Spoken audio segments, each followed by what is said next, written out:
अवैध gas refilling अड्ड्यावर एलसीबीचा छापा, 2 ठिकाणी कारवाई, मुद्देमाल जप्त.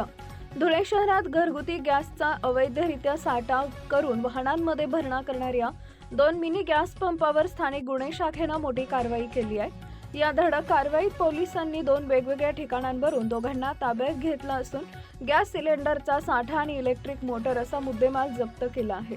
शहरातील लोकवस्तीच्या भागात सुरू असलेल्या या जीवघेण्या प्रकाराला पोलिसांनी चाप लावला असून या कारवाईमुळे अवैध धंदे चालकांचे धाबे दणाणले आहेत. धुळे स्थानिक गुन्हे शाखेच्या विशेष पथकाला मिळालेल्या गुप्त माहितीनुसार शहरात एकाच वेळी 2 ठिकाणी हे छापे टाकण्यात आले.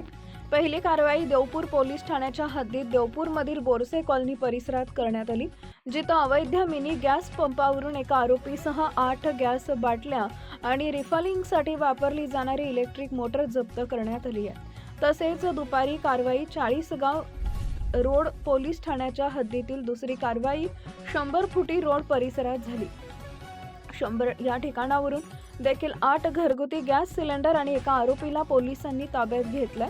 या दोन्ही कारवायांमध्ये घरगुती गॅसचा व्यावसायिक आणि धोकादायक प्रकार उघड झाला असून पोलीस आता पुढील तपास करत आहेत.